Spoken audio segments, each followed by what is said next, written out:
the happiest people that I know are those who have a peaceful relationship with money, time, and their own energy.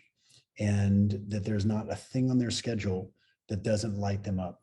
And that's when I'm working with somebody one-on-one, that's one of the first things that we'll do is an inventory of interest. And so we just look at everything that's on their calendar and it's a yes or no. Like, yes, this thing lights me up. I love it.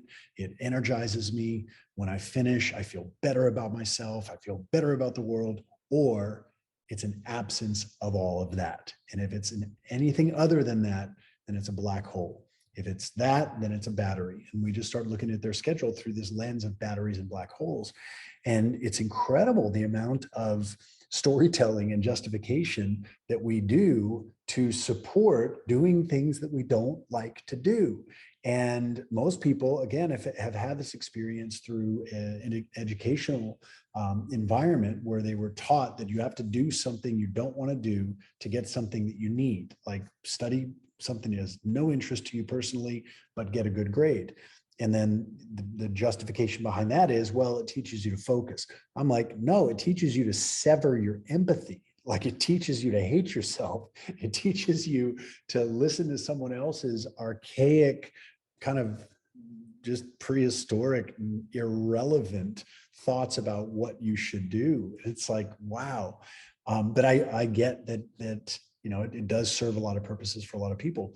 So from the people that I've had the opportunity to observe up close and personal, who are the happiest, the healthiest, and truly the wealthiest, they have the ability to create income at whatever level they need. And I've modeled this to a certain extent, certainly not at the level of you know, probably many of the people that we both know and work with. But I've discovered that there is really no solid relationship between time and money.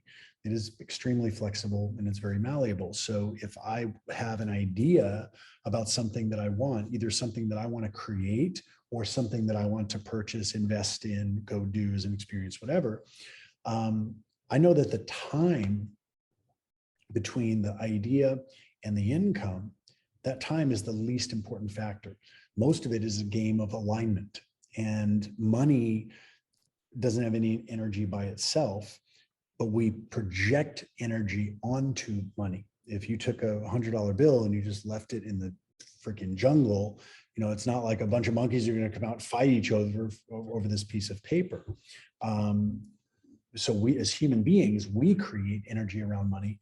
And one of the fastest things that helps people to make a lot more money a lot faster is when they sort of remove the bigness in their own mind. And as long as somebody says, well, I'm going to make a big amount, I'm going to get a huge return, I'm going to make a sizable investment.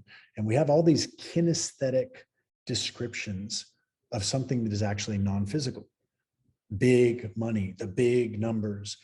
Well, your brain hears the term big and immediately attaches a level of complexity to the size. And then you end up in overwhelm, or you end up, you know, just kind of out of your own flow. And so one of the things that I teach people to do is to just change the way that they're describing the money, because money, if money has a consciousness, it's not walking around going, I feel pretty big today. It's everything's relative. And so it's not the money that we're really going for, it's the feelings and the choices that we think that money is going to give us. And since that's what you actually want, which are the feelings and the choices, well, again, freaking go for the feeling first. And I teach people how to, most people think about what they want from outside of the feeling place of what they want. And so they're actually thinking without the thing, thinking from without. And what I teach people to do is to get inside the feeling of the thing and think from within. And so when you have, let's say, an amount of money that somebody's got in their mind, there's a feeling associated to that money. And so what we do is go through a series of exercises where they get really connected to the feeling of that money. And that's literally just like a beacon to the universe. If you want to get all woo with it, it's like, this is what I want. There's no resistance in me about receiving this, and the how will be revealed.